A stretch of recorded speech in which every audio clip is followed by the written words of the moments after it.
tadi sudah pertama ada bisnis model, bagaimana strategi risiko ini harus memperhatikan tadi model bisnisnya harus seperti apa, dikembangkannya seperti apa, kemudian juga strategi risk harus mempertimbangkan kontrol apa yang harus dilakukan, yang harus diambil terhadap risiko-risiko yang masuk ke selera risiko suatu organisasi maupun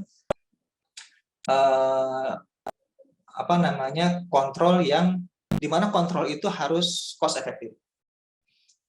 Kemudian sekarang adalah ke risk management responsibilities. Nah, tanggung jawab apa saja yang ada pada manajemen risiko di suatu organisasi. Jadi ini melibatkan dewan direktur dan profesional.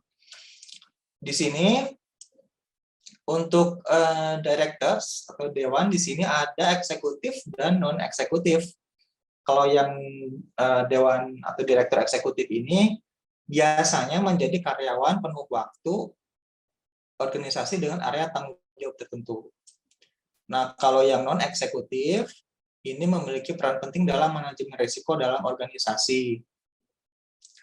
Nah, peran apa saja sih yang harus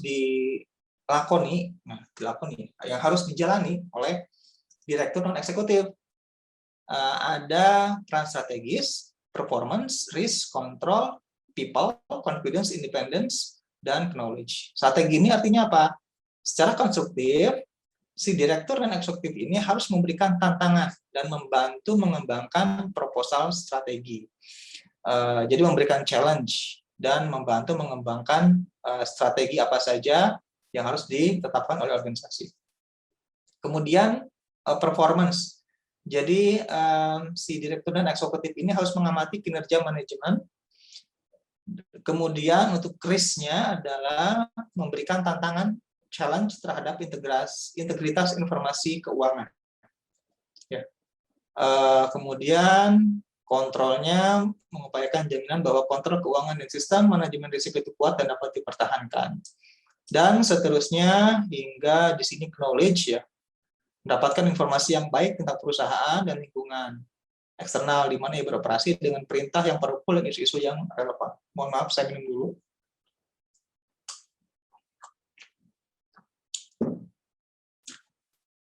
Sedangkan untuk responsibilities yang profesional pada risk management, ini ada beberapa role dari CEO, Chief Executive Officer. Dia harus menentukan pendekatan strategis terhadap risiko, lalu menetapkan struktur untuk manajemen risiko, lalu memahami risiko yang paling signifikan atau significant risk, kemudian mempertimbangkan implikasi risiko dan keputusan yang buruk dan mengelola organisasi dalam krisis. Oke, di sini ada CEO, location manager.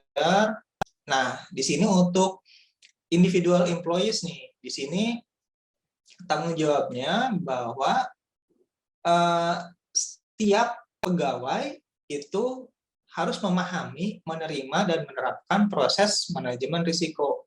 Karena ini secara jumlah adalah yang paling banyak. Jadi mereka yang ya sebenarnya semuanya sih harus memahami dan menerima. Gitu. Tapi di sini ada penekanan bahwa dari sisi mereka biasanya terlibat pada core proses atau operasi ya, di sisi operasi biasanya. Kemudian melaporkan kontrol yang tidak efisien, tidak perlu atau tidak dapat dijalankan.